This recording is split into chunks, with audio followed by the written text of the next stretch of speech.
French immersion program. There we go. Hey, we're working. All right. So let's talk a little bit about the responses. I think it's really important for the board to understand that these responses came from families across the district. Using the English secondary school catchment area of the respondents, we can see that the survey responses provide a district-wide perspective on a district program. They are not isolated to any particular catchment area. So, the big question. The response to this one should be of interest. If the French immersion program is moved to Varsity, would you be withdrawing your high school age children or child from the program? First, the good news. It's kind of like a Pac-Man in reverse. Some students would move and remain part of the program. However, this group represented only 11.4% of the total survey students represented in the survey. That red wedge, that's the students that moved to Varsity. Now, the bad news. More than half the students represented by the survey, specifically 52.3% of them, would withdraw from the program. They are represented, it's orange on my computer, it's yellow on this one. A further 34.2% of students were from families who were undecided on the move. That's the blue wedge. So what this means is that up to 86%, 86.5% of the French immersion high school student population could be at risk. In terms of the 149 students represented by these responses, it would mean that 78 students would be leaving the program with a further 51 undecided. If this sample of the French immersion population, if this sample was representative of the French immersion population, then we could extrapolate from this data. And what it would mean is that of the 328 students in French immersion, 172 could potentially leave the program, with a further 112 pondering the decision. Only 37 students would be committed to that move at this point. What does this mean? Significant decline in the French immersion program, potential for partially full classes, and definitely reduced offerings. A detailed analysis of the responses also indicated that these students who would withdraw from the French immersion program, if it were moved, came from across the district. That's important. They came from across the district. In fact, the students most likely to withdraw came from the NDSS catchment area, with 62.8% indicating they'd withdraw. Of the students in the Dover Bay catchment, 48.7% said they'd withdraw, and 47.6% in the Wellington catchment said they would withdraw. So it's a district-wide response. That what those wedges represent people from across the district. Okay, the next two questions. So if you leave, what happens? So we're talking about 78 students that would leave based on the surveys, which would be 172 if you extrapolate into the projection. So what would they do? Well, this is what they do. Of the 78, 32% would simply stay where they are, NDSS. They would move into the English stream, which is primarily their local catchment school. So we'd achieve nothing. 23% would move to Dover Bay, their catchment school. More on that in a minute.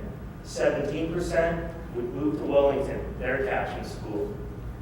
And you can see a smattering of others would move into the other end, the secondary school district.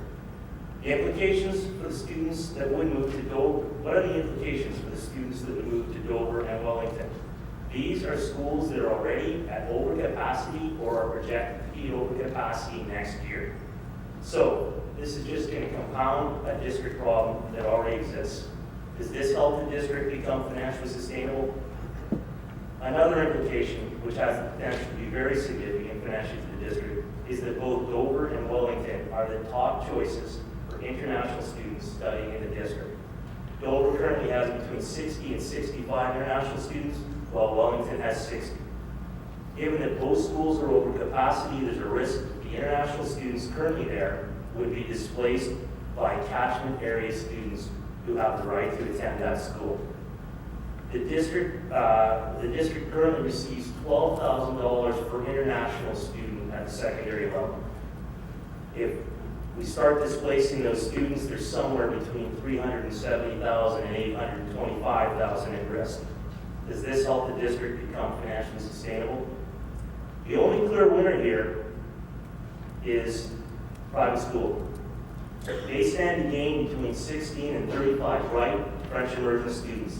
Again, this does nothing to help the district become financially sustainable.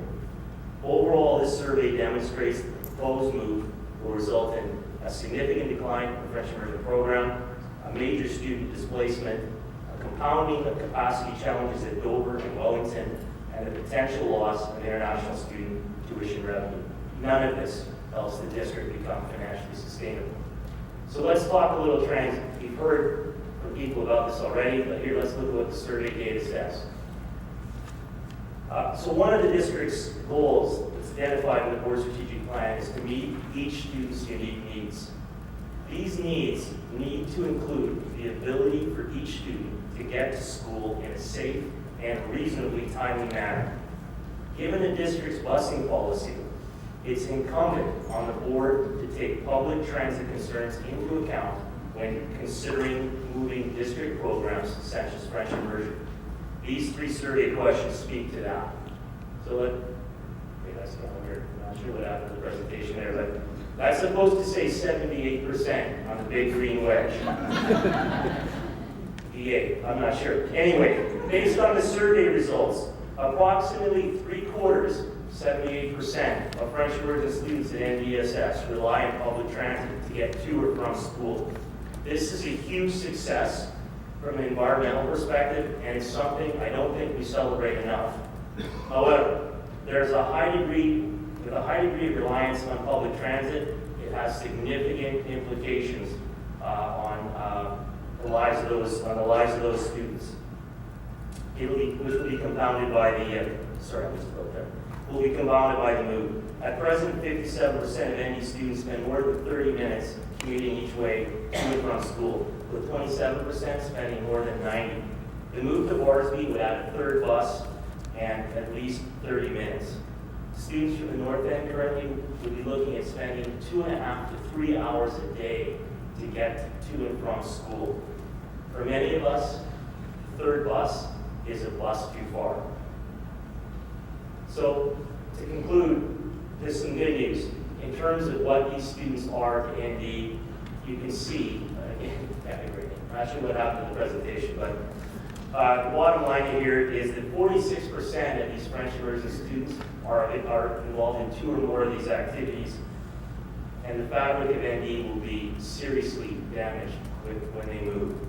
So this concludes my presentation. I hope the surveys presented the board with some data to think about, and I encourage the board to seek further data before making a decision on moving the French immersion program.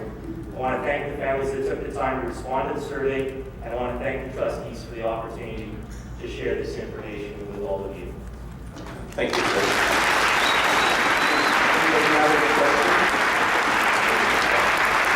Trustee Solomon. Thank you very much for your presentation today. In terms of the control mechanism for the survey, do we know, you said the families responded, and do we know if it's the parents, the pupils? SurveyMonkey would have the same survey controls as the district survey would have related to it. The controls that we did put in place were we didn't collect IP addresses to protect the privacy of respondents, but we also did put a provision in place to ensure that multiple responses from the same device were not allowed. I also reviewed every single response, and we did eliminate 3 responses that clearly had data that was garbage. People that had just clearly gone through the survey to look at it and provided information that wasn't valid. But as far as the control, did the students do it? Did the parents do it? Did people hold true to the one response per family? I don't know. But I don't think the district knows that with your survey either. So it's I don't need to compare the survey because I encourage you to get data. The more data we have, the better. Even if we discount these results by 50%, they're seriously significant results. Okay. Thank you. Trustee Taylor. So as a geophysicist, I appreciate data, and I appreciate the efforts you've taken in this regard. And certainly the percentage of French immersion families who rely on public transit, that's an astounding number, regardless of the survey population. My question revolves around the per student funding. I understand we as a district get a certain amount from the province for each student in the English stream, and that there is more funding for those that are involved in French immersion. And I'm wondering if you know what that per student funding increase is for French immersion? I was hoping to wow you with some data on the loss of French immersion revenue, and I did look into it. And the issue, and I mean, there's people here way more qualified than I am to answer this, but the district used to receive annual per funding data for French immersion, and then about a year, I think, or two ago, that was converted into a blanket ballpark number based on 300 or some secondary students. So truthfully, if we lose one secondary student, it doesn't, maybe in 10 years when we renew that agreement, if there's carnage, you know, our numbers will be lower. But in the short run, it doesn't hurt. That's why I think the issue is really around the international students and keeping capacity at the two secondary schools that are the top two choices for our international high school students that come to Nanaimo. Thank you. Thank you. Anybody else? Thank you very much. Okay, thanks.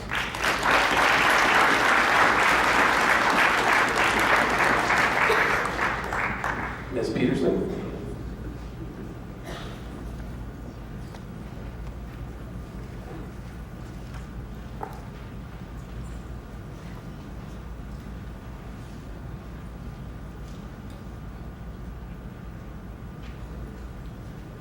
Good evening. My name is Carrie Peterson, and I'm the Youth Learning Alternatives CAC Chair for School District 68.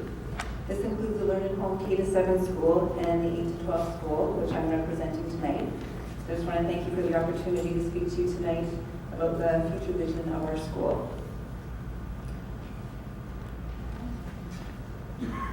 As you'll see from the slides that I'm going to show you, we have reached capacity. Neither departure-based school nor Learn at Home K-7 school can expand, and this is challenging for everyone involved.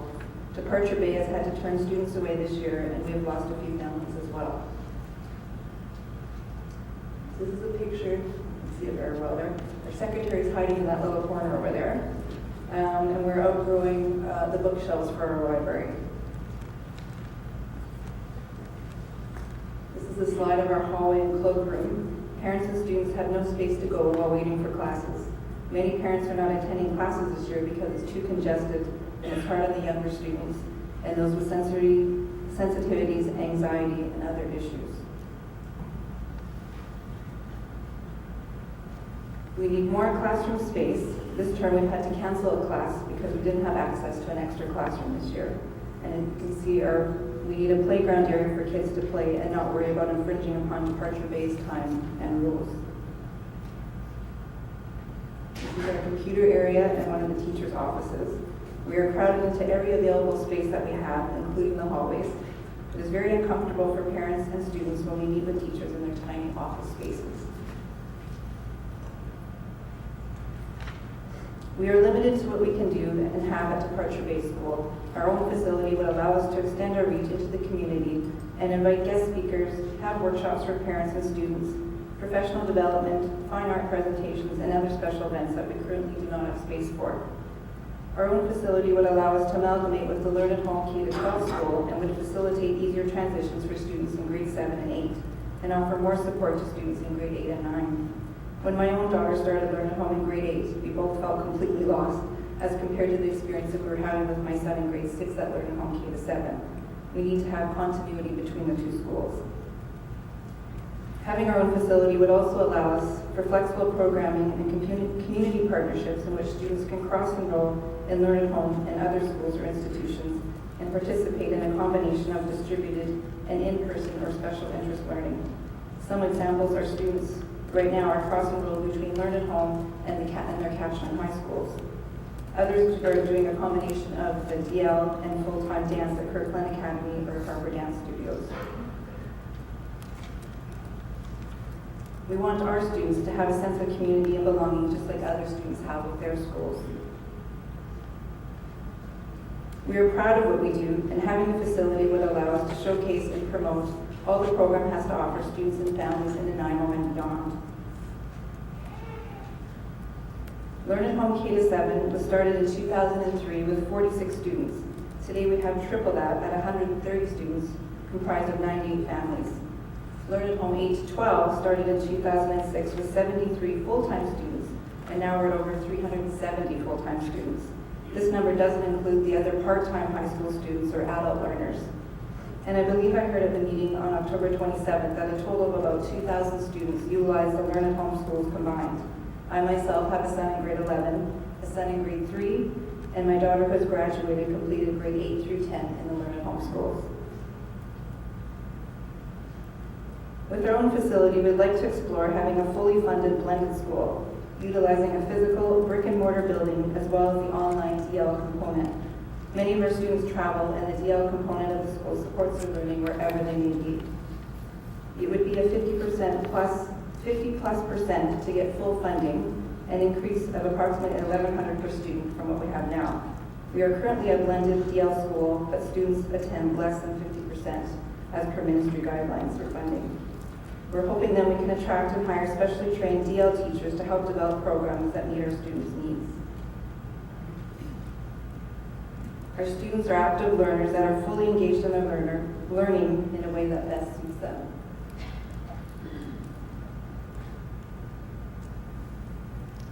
We are active members of our community, and we recognize the value of partnerships with local community groups and businesses. We would like to continue to explore creative collaborations with local businesses and groups to provide a richer educational experience for our students. In the past, we've organized trips and activities to local stores, fire stations, police stations, farms, etc. The museum offers classes for our students and other home learners. We have set up swimming, skating, and art lessons through our local Parks and Rec Board, and we have many students that are elite athletes, and we work closely with 2 dance schools in Nanaimo and would like to extend this to other groups as well.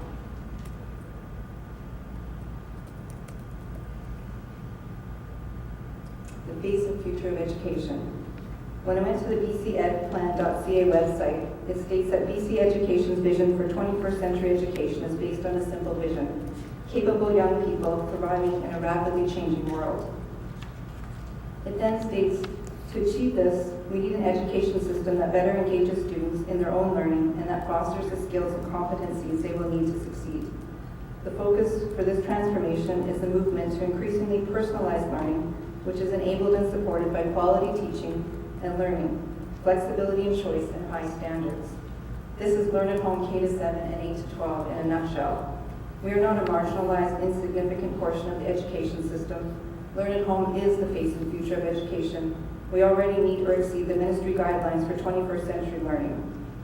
We need respect for this cutting-edge school. It should be at the forefront of SD 68, not hidden in the back of other schools. We are a school in our own right. We are already implementing the new ministry curriculum. With a new facility and more teachers, we can expand and develop customized, locally focused learning modules that integrate with the Aboriginal worldviews and perspectives in the classroom curriculum. On the BC Ed Plan website, it states, the key focus is personalized learning, where students have more opportunity to pursue their passions and interests. This is what we do in our Learn at Home schools. We create engaging, meaningful learning experiences for our students. An example of this is our 23 dancers that we have with us.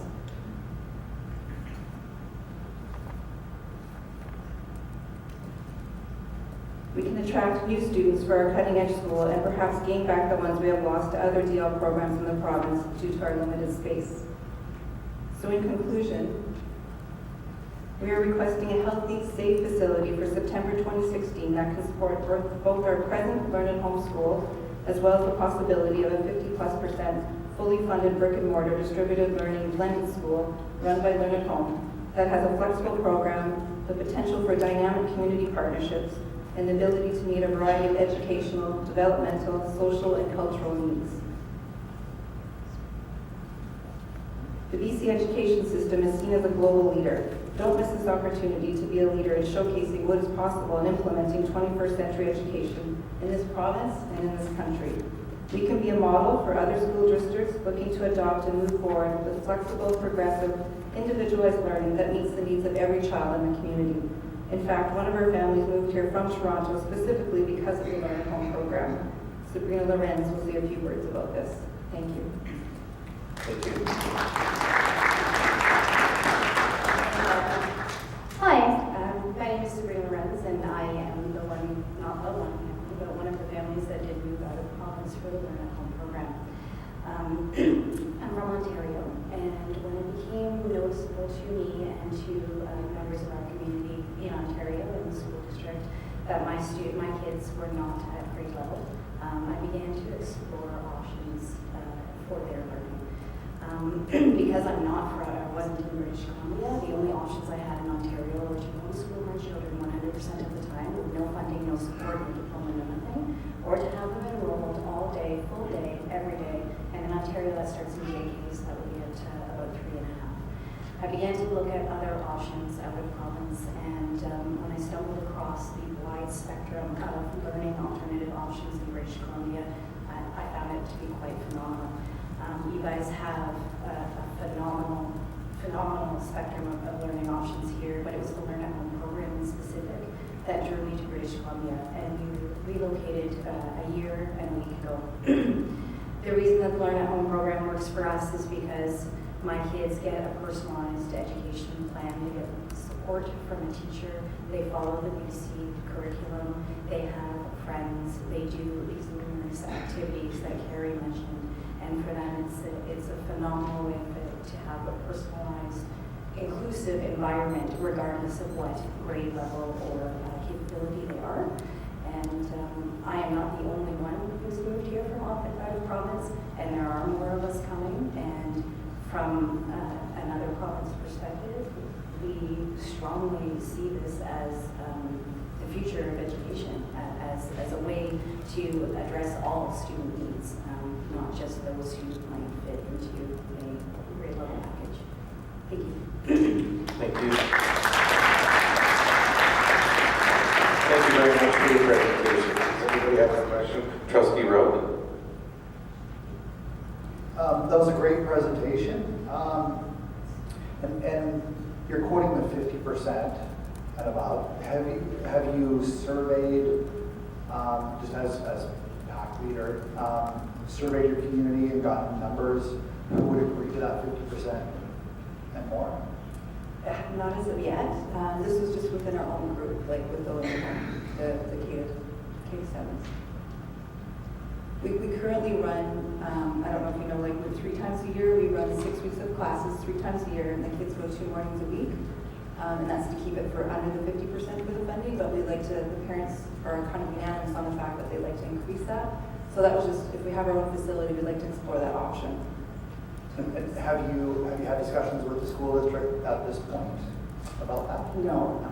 This is just kind of our future vision for, Preliminary. yeah, like having our own space. Trustee Sullivan? Yeah, thank you again for your presentation, that was great. So I just want to get a sense of it. Are you saying that a lot of students come 2 mornings a week to the bricks and mortar, like Party Bay? Yeah, so the K-7 program, so yeah, in 6 weeks blocks, we have like a fall, winter, spring session, and the kids will come for approximately 2 hours, 2 mornings a week, so Tuesday, Thursday mornings, and they'll do 3 classes So as a group. afternoons? No? No. Okay. And so there was some discussion, there's been 2 schools that have been considered or are being considered. Do you have any thoughts about the 2 schools that are kind of being looked at as a possibility for Learn at Home? So like preference-wise, or? Well, feedback would be Well, I know most parents, like looking at the 2, I think Mount Benson is the one that we're kind of leaning towards. But we're just happy to have our own facility. What would be the reason, if people have been saying that, what would be the rationale or the reason for that? For the Mount Benson School? I think that one because of the size and being able to have, like I know Dufferin has the upper level, but I think for Mount Benson, for needs, that would work. And just the location as well.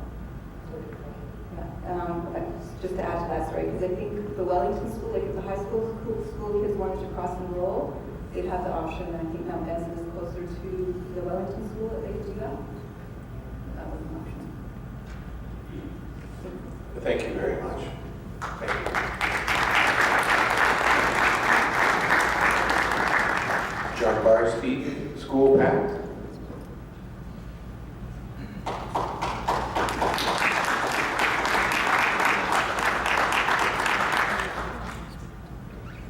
Thank you to the School District 68 staff and trustees for providing us the opportunity to make presentations throughout the consultation process. My name is Audrey Bouvet, and I am the current John Varsby Community School PAC president. Tonight, I am speaking on behalf of the John Varsby PAC.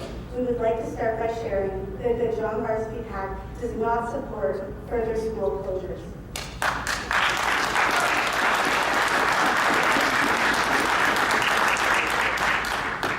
Nor do we support the moving around of district programs in such a large projection.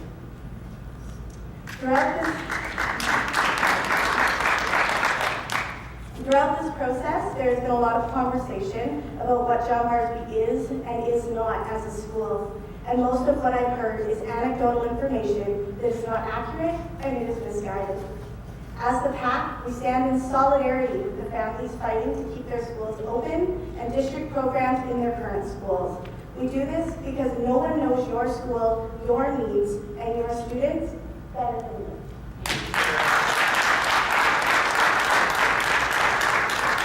We are here tonight to let the board know we are not going to be suggesting a program that should come to John Varsby.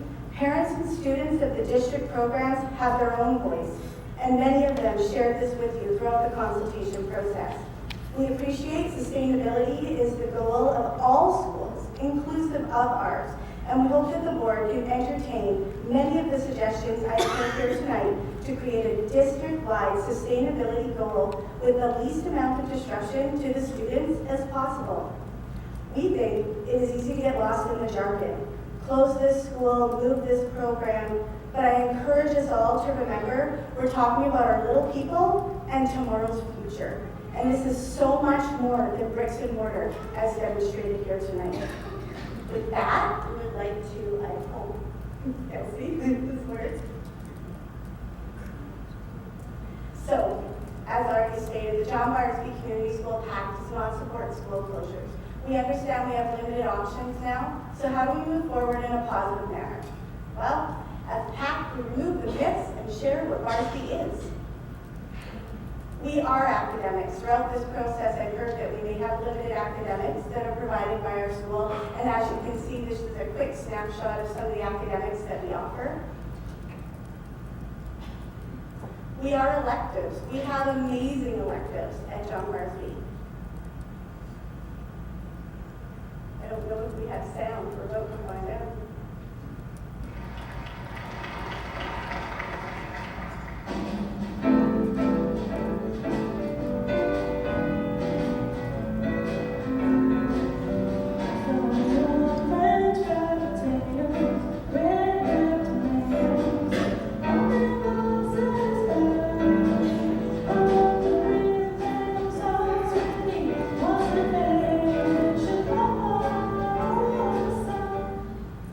Our John Varsby band has applied for and been approved and will be going to play in Disneyland in 2017. That is amazing. We are sports. Oops, I removed that one. Go Dogs!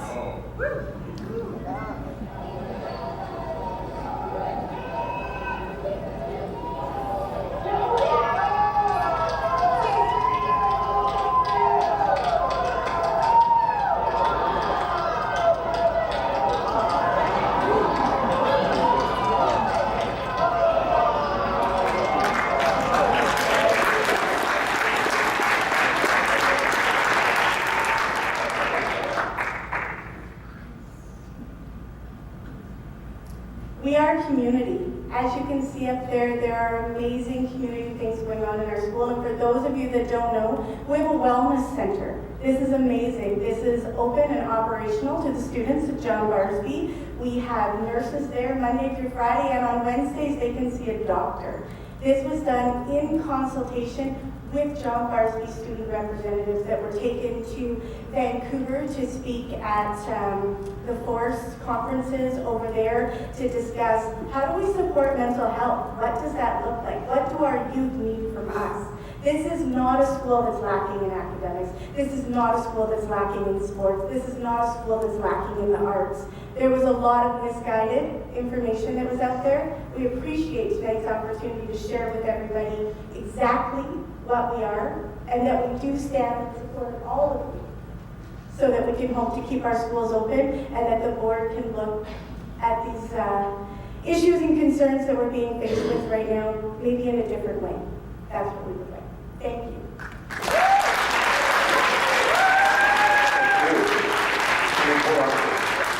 Anybody have any questions? Trustee Robinson? Student or I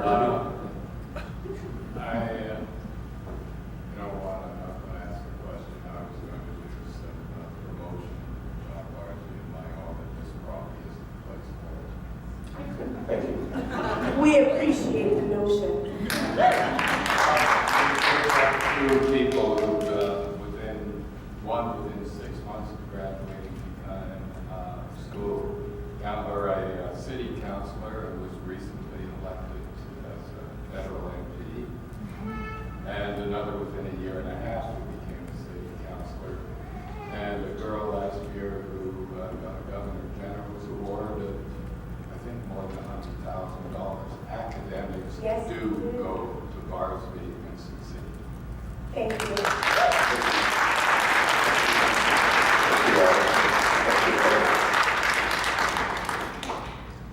Mr. McIver?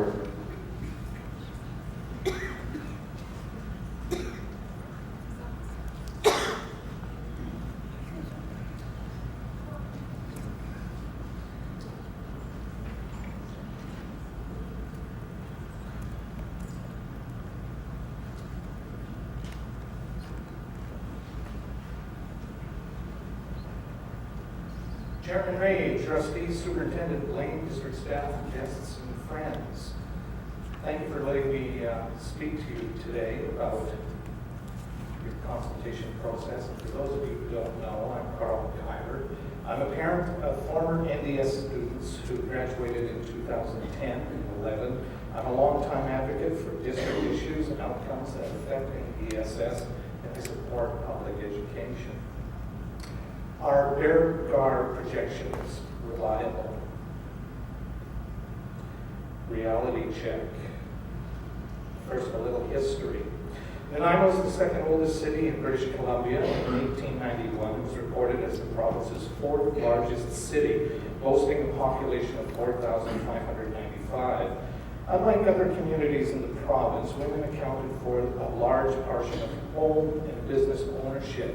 While Nanaimo's beginnings was founded in the hard work of coal mining, it also attracted professionals, accountants, architects, notaries, judges, doctors, druggists, as they were called in the day, clergy, school principals, and school teachers. Today, one of our French immersion schools is named after one of those teachers, Pauline Harard. Nanaimo's economy continued to grow by attracting lumber and mill barons and fishing and competing mining interests. Nanaimo was the hub for transportation on Vancouver Island with the ENN Railway. Roads to the west coast and ferry transportation, Nanaimo flourished. From starting as Coalville town to Nanaimo, the hub city, the Shunamo people, ancestors would hardly recognize their lands today. The economy expanded, affordable homes were available in new subdivisions of Departure Bay and area. The moniker of the hub city worked well for Nanaimo until the resource and manufacturing sector was routed in the recession of 1981. Well-paying jobs disappeared, the jobless rate rose, and Nanaimo had to reinvent itself. Nanaimo was reinvented as the harbor city. Nanaimo's economy diversified. It began marketing itself as a tourist and retirement community. Nanaimo experienced a construction boom, both residential and commercial, and retirement communities too. There were rather unintended consequences of all this. Good-paying manufacturing and resource sector jobs were replaced by lower-paying service sector and part-time jobs. Home ownership for younger persons has become increasingly difficult, and rental costs have made renting adequate accommodations difficult. The current unemployment rate is high, 9%. This rate does not include discouraged workers. It includes structural and cyclical unemployment, and to a lesser degree, frictional unemployment. Median income, $27,000. Average home price, $380,000. Ignoring down payment and closing costs, we can see a mortgage payment of over $2,000 per month based on an amortization of 25 years, qualified at a 5-year rate of 4.6%. Many financial institutions are qualifying mortgage applicants using a 5-year rate regardless of term of choice to build in interest rate rise shock. By contrast, the payment shrinks to $1,700 on a fixed 1-year term. Taking into account gross debt service and total debt service, the average home in the Nanaimo area is unaffordable for a median-income family. Who's buying real estate in the Nanaimo area? 40% are new to the community, 44% moving within the same community, 9% moving back. 52% of purchasers bought a retirement home. It is clear that the majority of homes bought were retirement and retirees had moved within the community.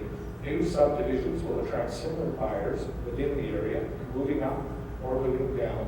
These buyers are not bringing children with them. Don't expect a large amount of laid-off workers from the oil patch to move back to Nanaimo, bringing their families. The reality is most of these workers and the families already live here.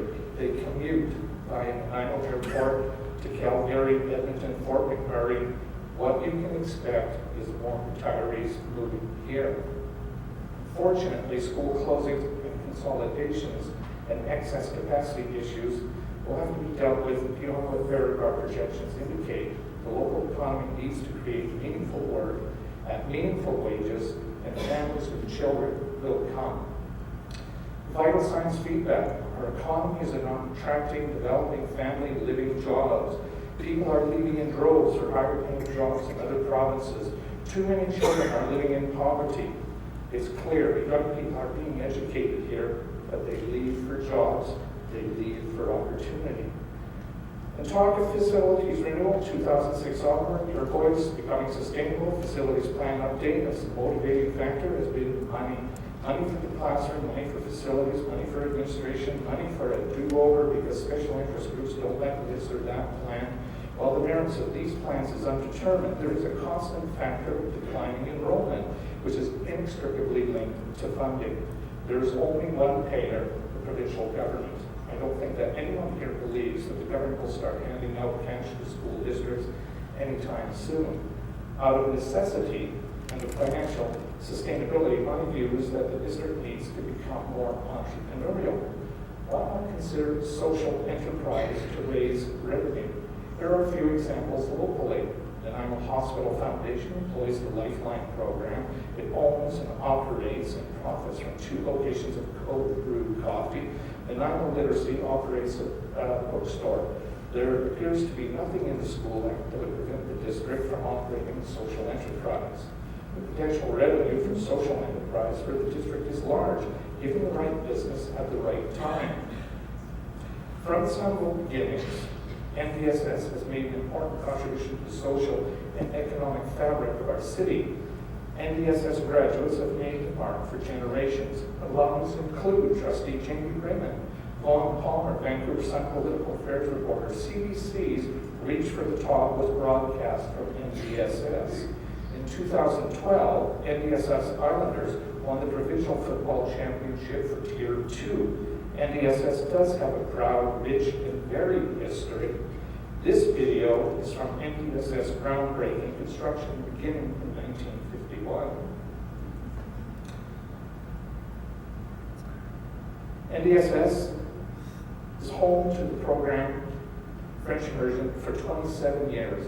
It is part of the cultural and social fabric which makes NDSS unique in the district. NDSS is also home to District 093 Francophone program.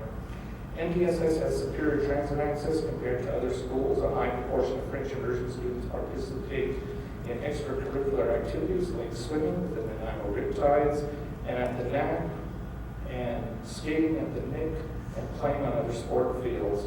Relocating the program would create difficulties for these students. Parents of French immersion students make an extraordinary commitment to the program. It's not something you can try on to see if it works out. Although with this commitment, parents want to see consistency in the program, location, services, support, and funding. If the board decides to create uncertainty, expect to see a decline in enrollment, expect to see students go to schools within their catchment, expect the program to be hollowed out. It's unwise to treat French immersion like a backfill where you can put it where you like, don't create a habit, and expect it to do well. No, indeed well enough alone, support NDSS. Regarding the possible closure of Woodlands, whichever school their students choose to attend, many in the community believe that Woodlands school students and their achievements over the years need to be honored. Please find an area where their pennants and awards and certificates can be displayed. Consider renaming an area Woodlands Hall, for example. It is important that Woodlands parents and students and supporters be recognized for their achievements.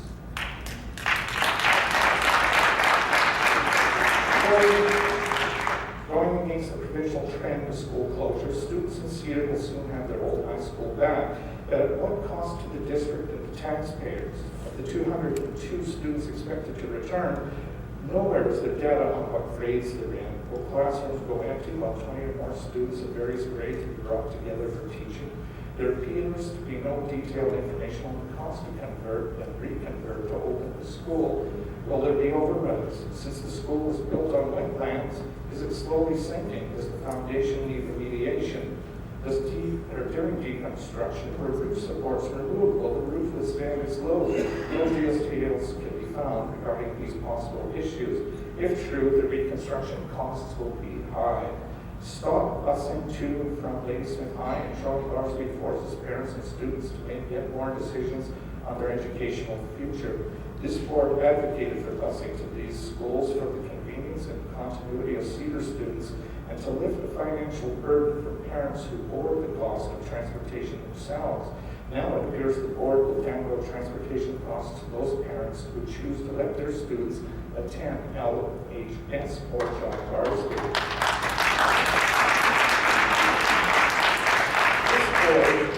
This board did the honorable thing and voted to reopen Cedar High School.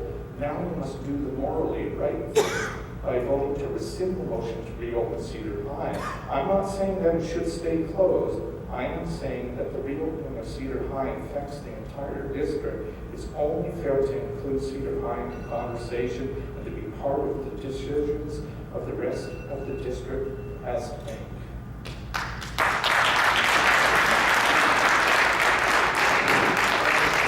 And here are my sources for my presentation. Thank you for presenting. Let me present again. Thank you. Any questions? Thank you.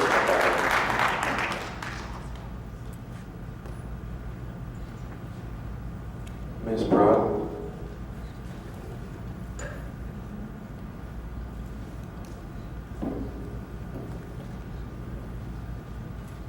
Bonsoir, good evening. My name is Jocelyne Pro. I am a member of the Parents Association at the École Océane, Francophone School in Nanaimo. And I am a parent also of 2 children who are Francophone and who are also fluent in English. They're aged 9 and 12. I am extremely concerned about the proposed relocation of the French program offered at NDSS. And I'm very concerned because it doesn't affect just my children. It also, if it goes through, is going to affect many, many children. And I did some research as to how many children would be immediately and directly affected. And let me explain how I arrived at the figure of 400 will be immediately and directly affected. First of all, as was mentioned before, 308 students are registered at NDSS in French. 58 of these students are going to be graduating, so I set them aside. So that's 330 students. And I called all the schools, French immersion schools in Nanaimo, as well as my own school, École Océane, to inquire about the grade 7 French immersion and Francophone schools, Francophone students. There are 135 grade 7, so if you add the 330 at NDSS plus 135, that's 465. I understand that it's important also to think about attrition from grade 7 to grade 8. So even a 20% attrition rate, we still come up over 400. We come up at 438 students who will be immediately and directly affected. So I think the board needs to give due consideration to the learning needs of these 438 students in particular. Of course, that doesn't mean that there are also many other students who will not be affected. The kindergarten to grade 6, that's over 1,000 students who will be also affected in the medium and long term. So the board needs to give due consideration to the learning needs of these 438 students, as well as the real possibility of a decline in enrollment, which was mentioned several times in previous presentations. So in terms of enrollment, I was at the public consultation last week, and parents repeatedly asserted that approving the Francophone and French immersion program from NDSS will likely result in a sharp drop in grades 8 to 12 Francophone and French immersion enrollment, and also a sharp drop in funding that the school district receives for French immersion and Francophone students. Indeed, parents, if this move goes through, are going to be faced with two daunting prospects. First prospect is to enroll their children in a program that would have just been uprooted and may not be readily able to meet the immediate learning needs of students. And the second prospect of, as was said before, of their children spending much longer periods of time commuting. So faced with these two prospects, many students will simply withdraw their children from the Francophone and French immersion secondary programs and look at other options, including private schools, homeschooling, and perhaps even out-of-district schools. I think this is a very important point, the very real possibility of a drop in enrollment, because if we look at the various documents regarding the facilities plan update, overall secondary enrollment in School District 68 has been declining for 10 years. But at the same time, while overall secondary enrollment has been on a downward trend, enrollment in French immersion and Francophone elementary and secondary school has been steadily increasing. I think this is a very important point to bear in mind for the board. Also, the board needs to pay due consideration, again, to the learning needs of these 438 students. At the public consultation, the district and the board were asked about the priority, what is their priority, and it was clearly stated that it's the learning needs of all the students. I'm assuming that all the students also include the Francophone and French immersion students. And at this point in time, the case has not been made that this drastic and potentially disruptive move would actually enhance the learning needs of these 338 Francophone and French immersion students. To conclude, I would like to highlight that Francophone and French immersion students are hardworking, they're brave, they're curious, curious young people who have taken on an immensely difficult challenge of mastering Canada's 2 official languages. Students and parents need the board and the district to take steps to ensure that Francophone and French immersion, the Francophone and French immersion program continues to attract students and thrive. Francophone and French immersion students and their parents do not need the board and the district to take steps that will make it much harder, if not impossible, for students to continue their education in the French language. So to avert the very real possibility of a drop in enrollment and to ensure that the learning needs of French immersion and Francophone students are met and perhaps even enhanced, it is essential to keep Francophone and French immersion students at NDSS. Merci. Thank you. Trustee Solomon? Oh, excuse me, we have some questions for you. Just had a question. Thank you. I just wanted to know, if you don't mind, in terms of how,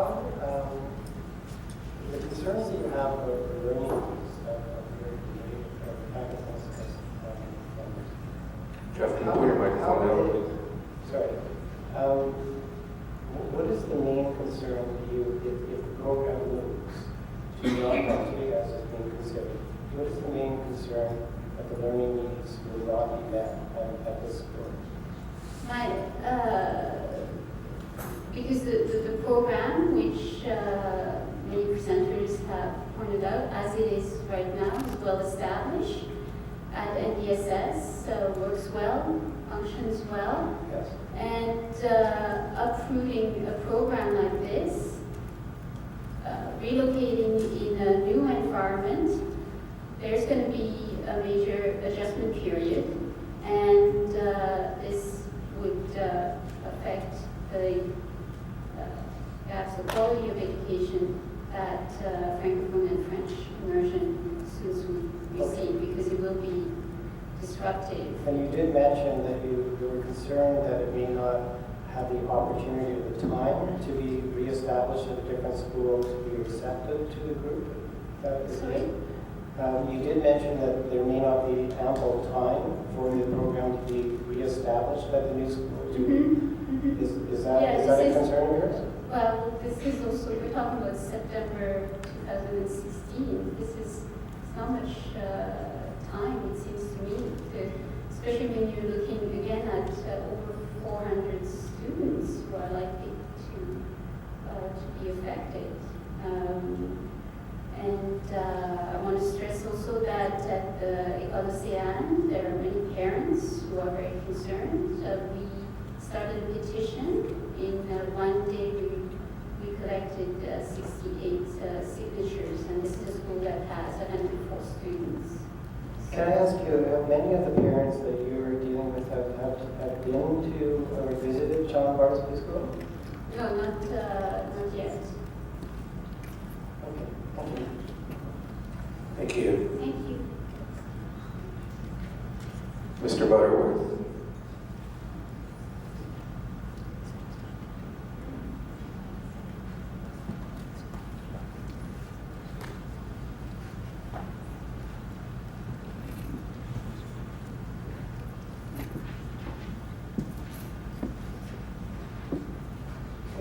Thank you very much for having me here. I appreciate your attention at the end of a long and grueling evening. I'd like to talk to you today,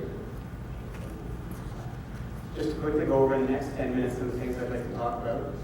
Why do we care about our home? I'm Carl Butterworth. I'm one of the directors of Harvard Dance Center Incorporated, which is one block over from here downtown. What are the needs that need to be funded for Learn at Home? What are the consequences of underfunding this program? And I'd like to pick up on one of the things that I saw in the survey, which I attended last week for Learn at Home and French immersion consultation. Of the questions were on that sheet, many I didn't think were appropriate. The last one was one thing you feel School District 68 should know. It was quite interesting. I'd like to pick up on that one. So why do we do it? Well, in 2011-2012, we started a full-day dance and academic program. This is a program that was initially attended by 6 dancers who made that commitment to step up the regular school system and bless them for a different picture than out there. One of those in the picture right there has gone on to the California Ballet in New York. Another one's gone on to the Contemporary School of Contemporary Dance in Winnipeg. So just jump through that. We started off with 6 committed students in 2011 and 2012. In 2013 and 2014, that grew dramatically, so the program started to grow in size. And at that time, we were primarily in the grades 8 to 12 level. So we worked with the 8 to 12 Learn at Home program here at School District 68. In 2014-2015, we expanded the program to include students in grade 4 to 7, and we began working with the K-7 Learn at Home program. Students do alternating blocks of dance and academics throughout the day, so it's a very engaging learning environment. And of course, the Learn at Home program allows students to progress at a pace that is natural for them. So where they have specific strengths, they can move quickly. Where they need a bit more time, they can take the time. And we employ an in-house BC certified teacher at our own cost to facilitate our classroom, help students out, and to essentially manage their learning and make sure they're staying on track. One of our studios converts into a steel case style learn lab throughout the day, so it's flexible furniture, flexible environment. The students are able to set up whatever it is that they need to facilitate their learning throughout the day. So what needs to be funded in distributed learning? And I think there's many terms that we use for distributed learning, Learn at Home, homeschooling, and other ones. And they connote the connotation is something that's outside of the system. But in 2015, distributed learning is becoming more the norm in education. Things that need to be funded, administrative and instructional space for instructors, and that's clearly something we're already considering as I was at the plan we presented. Teacher release time for online curriculum development. Online learning is not about simply putting any textbook online and calling correspondence something new. Online learning is a specific pedagogy. It requires teachers who are trained in how to take face-to-face material and convert it for online delivery. It is a specific skill set, and it is not something that can be accomplished by everybody, but it is critical to the learning process. Without online course material that is well structured, it's difficult to understand, it's difficult for students to move through, and learning is impaired. Up-to-date technology for course management and communications. We live in a digital world that is progressing quickly. A learning management system is critical infrastructure for any distributed learning program. It needs to be up to date, and it needs to be run by qualified people and supported by qualified people. Adequate teacher-student ratio for online support. Online support is also critical. You know, these distributed learning students, as we mentioned throughout this presentation, can be anywhere in the world at any one time or in any place. In this case, attending our school downtown, but they might be anywhere at any one time, out of the competition, other places. Having that kind of support online is critical so that they can talk to somebody and connect when they're having trouble and then move at their own pace when they're not. And travel time and expenses to visit learners. It's something that the School District 68 has done, allowing student teachers to get out of the distributed learning system, go down and visit where they have a concentration of learners. And that's something we've always appreciated. And the bigger question is why? Quality. Online education is not a course management illegal. This is a very structured, very disciplined activity that needs multiple modes of delivery for the course content and support by qualified teachers in a real-time basis. And as I said before, flexible learning is no longer the exception. This is becoming the norm. This kind of system should be the curriculum backbone of School District 68. Every student, regardless of what bricks and mortar facility they're at, should be enrolled in online components of their courses that have been developed by this program. It will allow every student in the district to progress at a speed that reflects their understanding and their capabilities. If they're quick, they move quick, they finish quick, they move on to the next thing. If they have mastery, they have mastery. If they need extra time, this sort of system allows them to revisit the content as many times as they need in whatever mode they need to get true understanding. This is now the norm. This is no longer the exception. And why? What are the consequences of underfunding the system? In the 2014-2015 year, we felt that the service provision from the grade 8 to 12 Learn at Home program had fallen below any acceptable standards that we could handle. Marking times were going up to 6 weeks. We had students going to provincial exams with no assignments back to them that had been marked. Students were going blind into some of the biggest exams of their lives. We could not countenance the lack of service that was coming, despite the hard work of the staff. They were underfunded, under-resourced, and under-serviced. So this year, on our recommendation, four of our five high school age students moved to School District 91 to leave us. So that represents a direct loss for School District 68 this year of $24,120 in the funding at the distributed learning level, which is $6,030 per student per year. Our enrollment grows at a fairly steady rate. We're looking at grade 7 students moving up into our grade 8 level program next year, plus one more will be coming in based on our enrollment history. So next year, we're looking at $48,240 in lost funding to School District 68 that's being transferred to School District 91. It's also important to point out that these FTEs don't have many costs associated with it. We as a business bear the facilities costs, the utilities costs, the internet costs, the risk management, insurance, janitorial, and other costs that are associated with these students in a physical infrastructure sense. We bear that out of our budget, not the students. So these are FTEs that are unencumbered. And in many cases, these FTEs have come in from a bricks and mortar facility. So the $6,030 that I'm quoting up there is lower than what we see before they transfer into our program. So that's what's happening right now. We remain with the K-7 Learn at Home program because of the excellent coordination that that program has and the exceptional leadership that program has. And that's a commitment we made to that coordinator in that program for the upcoming year. If the district doesn't get serious about funding Learn at Home, about providing teacher release time, appropriate number of teachers to support the learners in that program, decent physical infrastructure for that program, we will have to move. If the district doesn't send a strong message that's ready to support it, we need to move all of our students out. During this board's tenure, as you can see up there, that would represent just under $400,000 in lost revenue over the next 3 years for the district.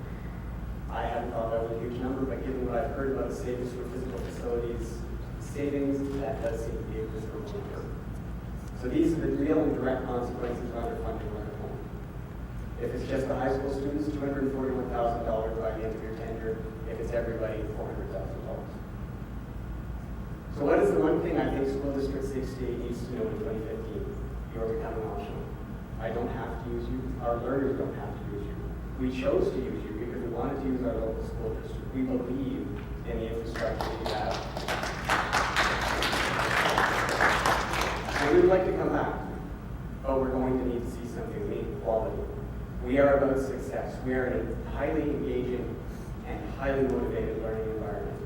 We need that to be mirrored in the academic service provision we get. And that is what you are for us. You're an academic service provider. We can choose to take our business where we choose to take our business. So I would like to bring it back. I would like you to consider what needs to be funded in Learn at Home in terms of physical infrastructure, curriculum development, teacher time, and transportation time into your funding costs. Thank you very much for the time today. I appreciate it. It's been a long night. If you have any questions, we'll get to them. Thank you very much for your presentation. Trustee Kinlan?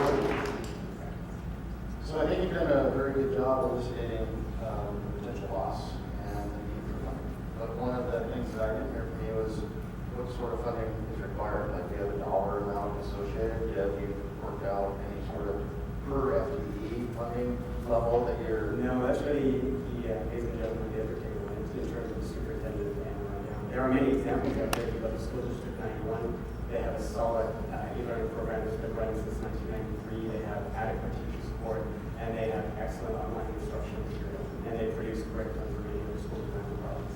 There's also the North Island School and the South Island School who are also producing curriculum. These are excellent resources to look to in terms of how many teacher FTEs you need per student FTE, great resources for curriculum development. But curriculum development has become easier to find. It's not necessary always to develop it in-house. There's many opportunities to license it with people who already created it for you on a per FTE basis. So the examples are out there and they're not hard to track down. And these are ones that you can rely on. These are even people who may be going to part of the School District 68 role. Trustee Solomon? Are there many other districts that are established that we're looking at as a K-12 bricks and mortar facility? Are you aware of?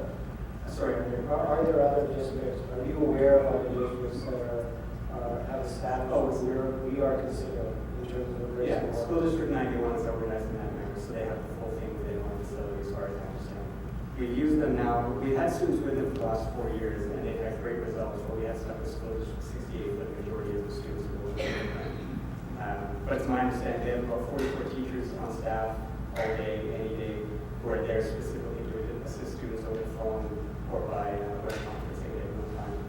And of our students who are with them, they have instant access. So if they have a question and they can't work it through, or an in-house teacher can't help them out, they're online instantly and they have access to those teachers without any delay. So definitely I would point to school district 60, or sorry, school district 91 is pretty first. Anyone else? Thank you very much for your presentation. Thank you, appreciate it. Next, Bob.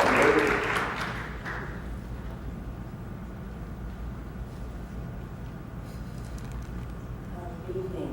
Thank you for the opportunity to come and present to you all. My name is Jean Kloppenberg. I'm a fine arts teacher at Woodland Secondary. I worked there for the past 100 years, into my 8th year. As you all know, that Woodlands is due in the facility plan to closure. And if I could talk of all the unique things about Woodlands, I would, but I'm going to talk to just one thing, and that is the amazing pottery program that we have at the high school, and that amazing space that is centrally located, and how it has affected the community and contributed to the community. I know most art schools or art programs at all the high schools have a very small little kiln area. They have one art room. Woodlands is very unique in the fact that I have a whole building. I have a full building that can support 30 more students. I have 30 right now, which for a shop class is becoming the norm, that in the past wasn't the norm, but I have that capacity to support that. Working with Clay supports many students throughout all areas. International students that come to our school find it really rewarding to be in that atmosphere because they don't have to rely on their language. They can look and feel comfortable. They have a sense of community there. We have 40 international students, and I see most of them come through my program and find a lot of success there and easing in with everyone. It is a multi-grade program, so I have 9 to 12s in one room. There's a lot of learning that goes on between, a lot of community building that goes on there. I also is a home for all of the students at Woodlands who are at risk, who find it hard to be successful in every other area of their arts. They have a lot of anxiety. They come into the pottery program and they feel very supported. Students with any kind of disability can feel successful. I had one student who had a lot of difficulty with a voice in speaking, and also with his hands, and the sense of pride and accomplishment he felt when he got on the potter's wheel and was actually work with clay and feel successful with clay was really enriching for him. A lot of students that come into the pottery program don't even want to be at school, but they find a way they can be completely problem-solving, building things, and connecting with other students in that arena.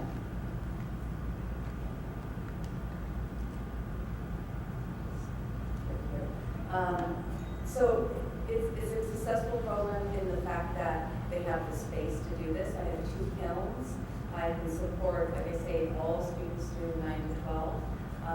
They come in, they can build bigger projects. It supports on a very low budget because I have the space to do play. They learn the processes of how to do that. They learn how to mix glazes.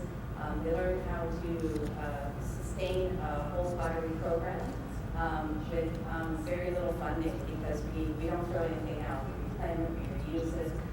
The older 9 to 12 class come in and help all of the grade 8s. Actually see every student in the whole Woodland School because they have a great education that follows through. It is cross-curricular, so many of my students last year we built a whole program on musical instruments, which they built and researched and played, and then we headed into the band room with Mr. Becker, the band teacher there, and all learned how to play them and play along with the band students. So the students felt very successful with that. It was a whole lot of fun. These are just some of the musical instruments, voodoo drums, African instruments, rattles. They all learned how to play them and had a great appreciation for other cultures using clay. This year, I had the opportunity to connect with the Departure Bay Elementary. We're two classes of K1s will be coming in and going to Echo School and building a mural and learning how to explore through nature and play and building a mural at their school with the help of my students. Because of that large area that I can actually have 30 more kids come in, 24, 25, and work one-on-one and have the capacity to build these murals. So very exciting for my students and for the Departure Bay School to come and experience that. The program also reaches out into the community. Right now we're in a big fundraiser for Loaves and Fishes, but in the past and every year we've gone into the community and done murals. We've been at the Vancouver Island Suspected Child Abuse and Neglect on Bowen Road. We've been able to walk there, meet all of the doctors and counselors there, and all of my pottery students built amazing clay tiles that would help the children that come there to feel good, they can feel them, and lighten up their new building. We've also done a mural for the emergency room when it first opened. My pottery students made a very nice nature mural, so we still are constantly reaching out to the community. Right now, we're doing a big empty bowl event. Because of the size and capacity of the pottery room, I can come in and have the whole community come in and build bowls for our empty bowl event where we raise money for Loaves and Fishes. So I'm a great proponent for working through the arts and using the arts to create change. And the ability to do that is because I have such a spectacular space at Woodlands to do that in. And I want to highlight that in hopes that it becomes somewhere where other high schools, if Woodlands were to close, that would be a part of the curriculum then. I have about, right now, using my pottery studio, I have 60 students that come through at Woodlands. I have another 50 that will be coming through and visiting and building things in there. And in the community, I'll probably have another 150 more coming in from the community using that space. So it is a phenomenal place, and I know you all have come and visited me there, which is really great to see you. And it is heartbreaking to know that that space wouldn't be available to the community anymore for me. In the past 2 years, the student council has used the pottery studio for their empty bowl and giving back and fundraising. They've raised over, we're in our third year, just in the midst of bowl making right now, we've raised over $6,000 or $7,000 for Loaves and Fishes. So with each event that we do, it's either $3,000 to $4,000. That in terms of money for the local food community and the local food bank. So and all the students who are involved in this, my art students that come in and make bowls, my grade 8 class, the student council, there's another 90 or 100 more of those students that come in and experience what it feels like to give back to the community through these baking bowls and empty bowl event. And just to see that this school is so centrally located and what a community school it is, and how much just working with clay brings people together. And it is truly a gem in the district.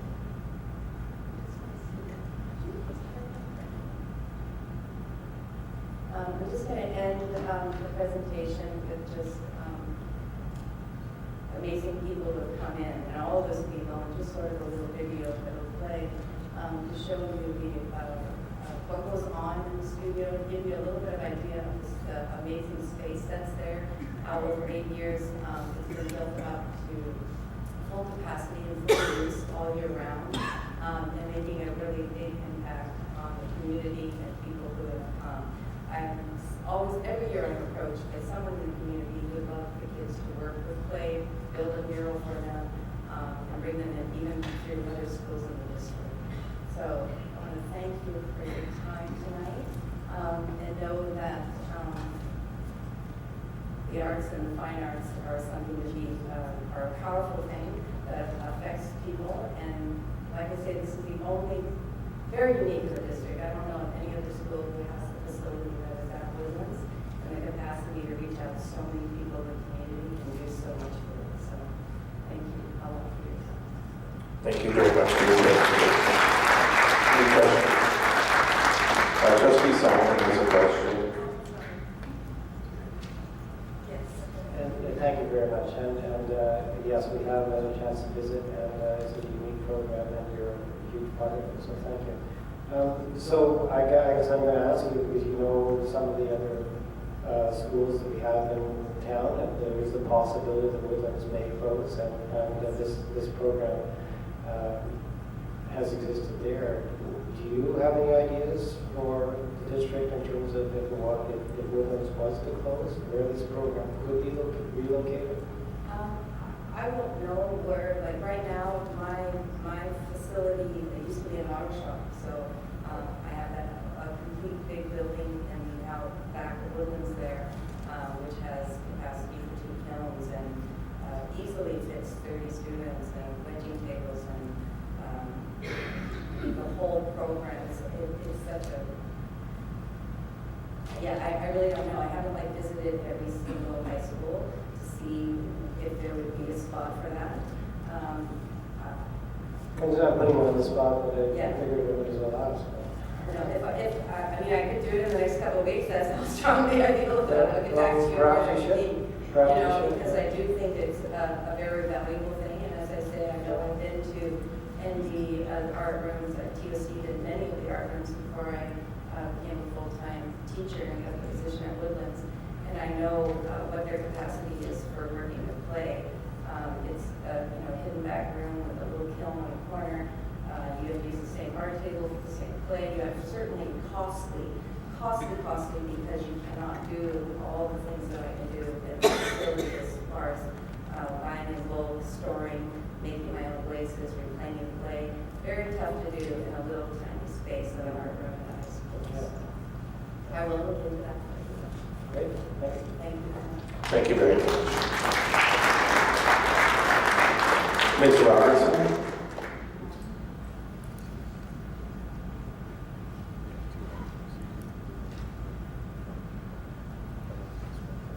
Good evening. My name is Sydney Robertson. I'm the very proud parent of 2 John Barsby Community School alumni. I'm here tonight because I want to talk about Barsby. There are lots of parents who come forward to speak for a lot of other schools and programs, and I think that's a good thing. But Barsby doesn't generally get a lot of airtime. My kids have graduated, so I'm not here to ask you for anything from my kid. I'm just here to balance the discussion a bit. Let me begin by giving you a little bit of personal background. I've been a very protective parent. At times I've been told I was overprotective. I was so protective that for the first several years of their schooling, my daughters didn't go to any public school. They went to an extremely exclusive private institution most of you have never heard of. Class sizes were extremely small, student-teacher ratios were amazing, and it was very selective about admissions. It was the Robertson Chan Family Home School. No amount of lining up or getting in, it's all about your family connections. So believe me when I say that I went to any lengths necessary to provide my daughters with an excellent education. So it surprised some people that our daughters went straight from homeschooling into John Barsby Community School. You know, the tough school, the bad school, the school with the bad rap from the Fraser Institute. Both our daughters are very bright and academically capable of anything they undertake. We could have enrolled them in any special academic program out there, and they would have eaten it up for breakfast. But their father and I have always taken a broader view of education. We expected them to do well in their classes and to set plans and follow through on them, but we also expected them to grow into fully responsible, community-minded adults. And we know that process doesn't happen magically or instantly when a person turns 19. Teenagers are still children, and are still in need of guidance and boundaries and some protections, but they're not babies, and they're capable of contributing to their world and to their community. When each of our daughters was ready to take on more challenges and be part of a broader schooling experience, we enrolled them at Barsby, because it's our community school. Now, some people think that's like pushing them off a cliff and waiting to see if they fly or they fall. There's an old, dusty, weirdly deep-seated perception out there that Barsby is a dangerous place. No room for academics, that it's a tough school full of kids who will either rough your kid up or be a bad influence. A few people come right out and say it. A lot more people just kind of allude to it. There was a lot of subtext flying around about Varsity before and during the last school board election, when a lot of people panicked at the thought that their child might be sentenced to going to Varsity. Now, I empathized with all the hard feelings that come with any discussions about closing any school, but I was ashamed at how so many of the adults and leaders of this community behaved. There was an opportunity to stand up to ignorance and bigotry and to stick to the facts. A few spoke up, including a few of you on this board, but most let that opportunity pass. You may think bigotry is a strong word, but I'm using it very deliberately. Some people in our community have attitudes about Varsity students that are stemmed in their feelings about other people. People with life circumstances or racial, cultural heritage, or income levels that are different from what they know, and it makes them uncomfortable. It's bigotry, and it's there.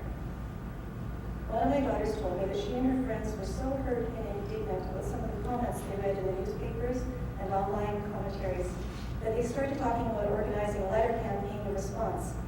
But then they were so busy taking dual credit classes at BYU, directing theater productions, organizing social justice projects, volunteering at meal programs, holding part-time jobs, applying for scholarships, and organizing a public forum for school board trustee candidates, that they had to let it go. You know, at that all candidates forum, one candidate said that Cedar parents had no choice but to pay to bus their kids to Ladysmith. He didn't say that the free busing provided to substandard Varsity was not an acceptable option, but that was the subtext. The unspoken message was loud and clear. And that subtext is so prevalent in our community that I don't think he even noticed. But you better believe that every Varsity kid there that night, hearing that message delivered right there in their own school building, delivered by one of the grown-ups who was proposing to represent all the children in the school district. Every kid who'd been putting in hours and hours planning, organizing, and hosting that forum noticed. And I'd like you just to think for a moment about how that felt to them. If you're unable to imagine it, I'd be happy to fill you in later, because believe me, they had a lot to say on the subject while they were cleaning up that night. Sometimes there are good reasons to enroll your child in a special program. There are good reasons to argue for keeping a school open. There are good reasons sometimes not to enroll in a public school at all, but bigotry is not a good reason. Varsity has challenges, absolutely. So does Dover. So does Ladysmith. So does every high school in the district. But there's a perception sometimes that Varsity is only about the challenges, and that is not the whole truth. The truth is that Varsity is a good school. It's a good place to enroll your child. It's a good place to learn. It's a good place to succeed. It's a good place to make friends. And it's a good place to do some growing up. The truth is that the vast majority of the kids who transferred from Cedar to Varsity are now choosing to stay at Varsity next year.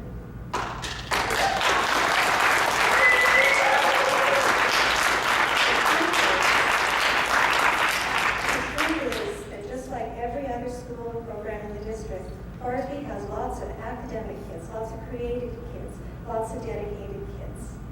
The truth is that Varsity deserves your attention every bit as much as Cedar. It's the job of this board to stand up for every child in the district, not just the kids from any one area, and not just the kids with the noisy parents. Because if the school board won't work to level the playing field, who will? So, why am I here tonight? I'm not asking for any particular agenda or program. I'm asking that when you hear that message, that Varsity isn't worth spending our time and money on things like academics, whether that message is spoken or just insinuated, I'm asking that you be the leaders our children need you to be, the leaders you promised to be, and speak up for the whole truth. What I'm asking is that when you're trying to decide what to do, what to keep, what to close, what to move, I'm asking that in any decision that affects Drone Varsity Community School, you could take a few minutes to ask, will this be just as good for Varsity as it is for everyone else? Thank you.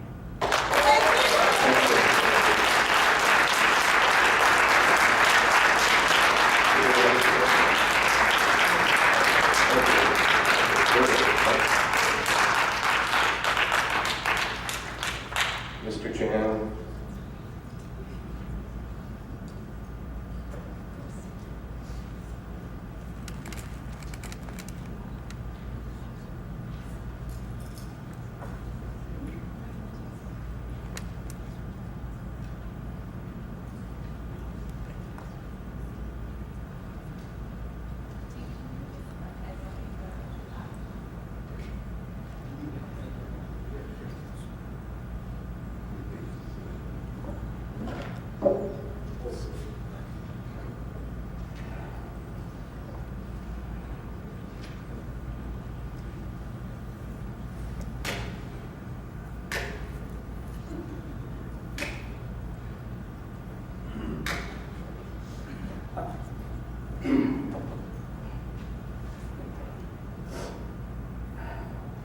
Sorry, I'm nervous. You're a veteran, Ed. No need to be nervous. Good evening, Mr. Chairman, trustees, Mr. Blaine, district staff, and good evening, students and parents. My name is Ed Chan. I'm the proud parent of two Nanaimo Lady Smith graduates. I'd like to thank the school district and our district staff for hosting these presentations and for this consultation. I'd like to talk about our family's neighborhood high school, and it is John Barsby High School. When our family moved here in 2008, we checked out John Barsby, and in 2008, we heard loudly about its reputation. Now in 2015, our family continues to hear about some of John Barsby's reputation. I'd like to provide some perspective, some substance to Barsby's reputation. Tonight, having directly experienced Barsby for 5 years as a parent, as a volunteer, and as a past president of the Parents' Council. One of our kids spent only grades 11 and 12 at Barsby. The other was there, grades 8 through 12. One of our kids leaned heavily towards the arts, the other just as heavily towards science. Both found a wide range of academics and electives at John Barsby, though course scheduling admittedly was more challenging when our school was smaller. Aside from her core academics, our artsy older daughter found history, psychology, leadership, a well-developed theater program. Meanwhile, our science-focused daughter was able to take all of her grade 12 sciences and both pre-calculus and calculus 12 at John Barsby High School. While both of our kids were and are strong academic students, both had classmates who were just as strong academically. There were then, and there are now, capable academic students at John Barsby High School.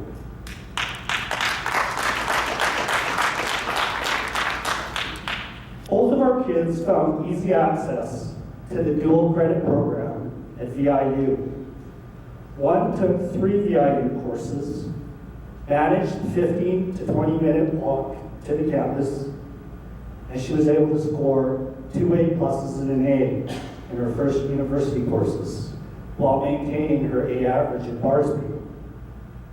Both of our kids also found an excellent range of extracurriculars that Ms. Bode, the Barsby PAC president, has already outlined.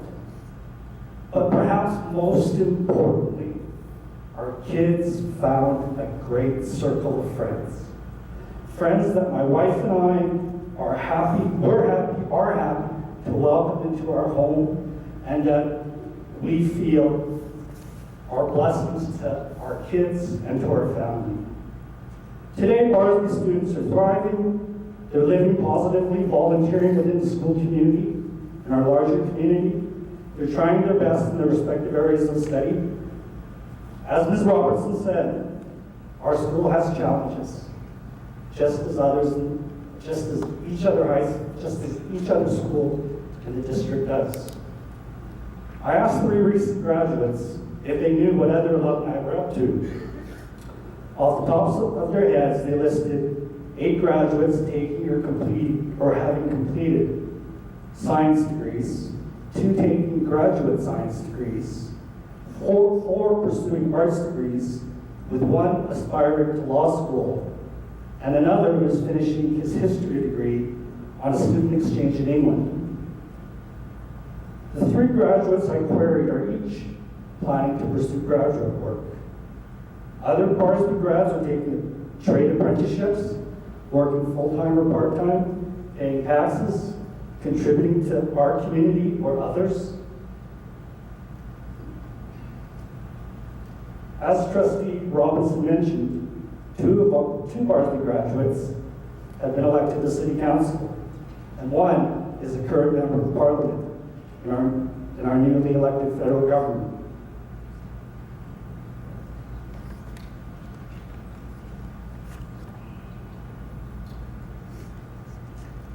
I'm hesitant this isn't part of my prepared remarks, but having heard the concerns of the French immersion parents tonight, I just want to say to them, as a parent, I hear your valid concerns, and I hear your concerns about transit.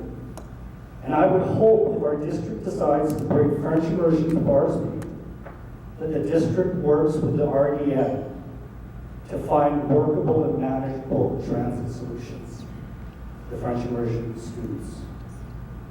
I urge our district to communicate clearly with the French immersion community about logistics and transitions, and to the French immersion community and to parents and students, I respect your right to walk with your feet and to make the decisions that you feel are the best for your family. But I also feel I would ask that you would not pass the possibility of Barsby out of hand. Lastly, I'd like to extend an invitation to any parent or youth who still holds concerns of John Barsby to visit the school. I'd be happy to accompany any student or any parent, and I know that our principal and administration team would welcome you with open arms. All we would ask is that community members keep an open mind and give us a chance. Thank you very much. Thank you.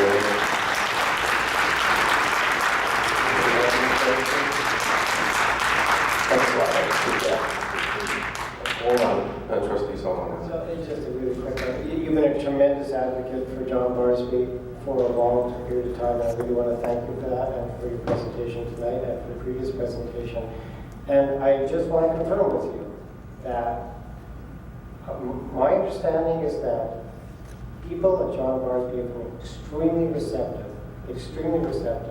to individuals that have come from another community with a welcoming with open arms. And I want to ask you, if another program, there's some philosophical differences whether or not that's necessary or should happen, but if another program were to come to John Barsby, you feel that they would be welcomed in the same manner? I do. I've gotten to know Ms. Deb Marshall, her administration team, her staff, many of the students at John Barsby. I can't speak highly enough of them. I think, yeah, and as Ms. Robertson said, I think a lot of the capability of John Barsby is reflected in the fact that so many students from the Cedar area are choosing for the next foreseeable future to stay at Barsby. Thank you. Thanks very much.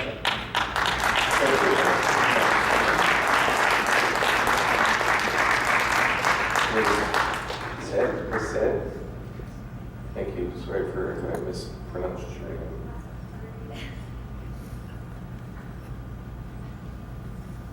Hi there. My name is Fiona Side, and this is John Moron. First of all, I want to thank you guys for taking some time. And we don't have to do this. You're doing this for us, and we really appreciate it. And we appreciate the time of the school and staff. Kelsey has been amazing.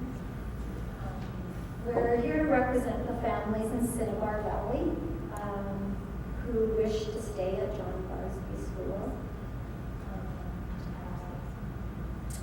Dawn is going to take it. So we both have kids that are going to Barsby, and my daughter's in grade 8, and she loves it, and obviously this is why I'm here. Are we on the list? So what has brought this issue up is the reopening of the school, the Cedar School. That may or may not be having an overall net benefit for the town of Nanaimo as a whole, but it is having a negative effect on the students from our neighborhood. So just to go over a little history of the what's been happening with the high school age students in the Cinnabar neighborhood. I'm sure you're all familiar with the history. With the change of catchment in 2001 and then bus service from Cinnabar to Barsby ending in 2008 to 2013, Cedar closed, and that affected the Cinnabar Valley students again. And now in 2016, the reopening of the Cedar School is again going to be having an effect on the Cinnabar Valley kids. So this is going to be the third time high school age students in our neighborhood are going to be asked to transition from one school to another. So Cinnabar Valley School has been within the John Barsby catchment. When Cedar reopens in 2016, Cinnabar neighborhood is now going to be in the Cedar catchment. So the students were given a choice whether or not to stay at Barsby or switch to Cedar. The catch for that is that the kids that are going to stay at Barsby will not be transferred by the school district. So were they really given a choice? Because for a lot of parents, if there isn't bus service available, that doesn't really give us a choice at all. So now parents will be responsible for organizing the transportation of their students to school. And this is time consuming, it's expensive, it interferes with work schedules, inefficient, congestion on the roads, and is it really necessary? What do the kids want? There was a survey done with the Cinnabar students that are attending John Barsby School, and they were asked, would you prefer to stay at Barsby or switch to Cedar? And these were the results that we obtained from the school district. Yes, actually, Deb Marshall gave this to us. I contacted her. She forwarded me to the school district, who then actually gave me an email. I asked where the information came from, and it was Deb, and it was actually a little bit inaccurate. So I went back to Deb Marshall, and this was the best she could do for us. And this is for just grade 8 and grade 9 students only. And so the 48 respondents, 41 want to stay at Barsby. That is fairly telling. So there's going to be at least 41 students from our neighborhood that are going to be without bus service to the school that they want to attend. What do the parents want? There is overwhelming support in our community for continuing this bus service to Barsby. There's been dialogue happening with parents that are being affected by this decision with Cedar reopening. There's been letters written to the school district and the trustees, and we are coming together to ask the trustees to make a decision about this that's in the best interest of the kids. The transportation issue obviously has a cost component to it, and our neighborhood is closer to Barsby than we are to the Cedar High School. So just from that perspective, there's got to be a cost benefit to busing our kids to the school that's closer to our community. And it also begs the question, with so many of the kids that are in Barsby that want to stay there in the coming years, will there be a bus going through the Cinnabar neighborhood to Cedar that's empty or almost empty, while all the parents are individually transporting kids to school? I have to admit that this issue, I didn't really understand what big thing it was. I started researching what the effects were when kids started transitioning from one school to the next. And I did a brief literature search. There's a ton out there. This is a topic that is being fairly well researched. It's not good for kids to be switching schools. And in our neighborhood in Cinnabar, the kids have been asked to move. This is the third time they're being asked to move. The student mobility has increased risk of dropout. There's a decrease in academic achievement. There's social difficulties and class disruption. Here are some references of the literature research we conducted, and it's fairly black and white. Like, it's better for kids to stay put.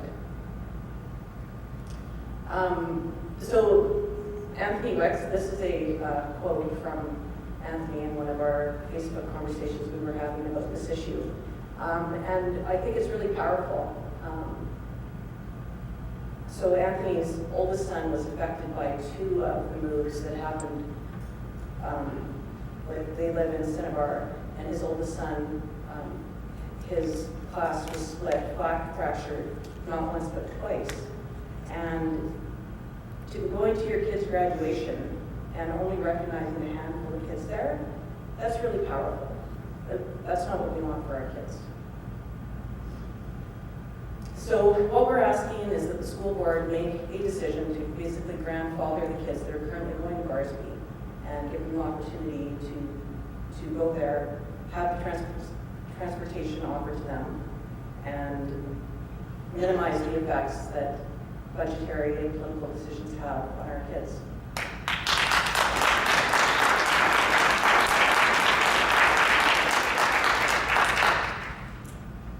Thank you for your time. Is there any questions? Thank you. Anybody have any questions? No, thank you very much.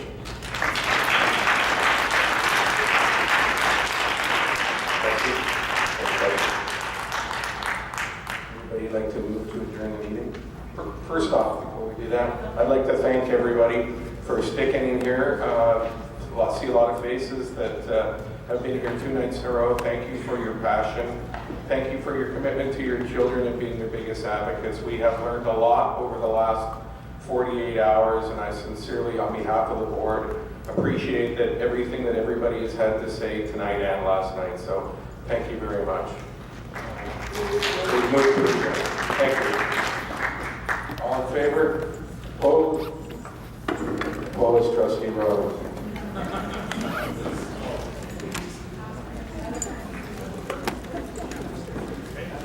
Audrey.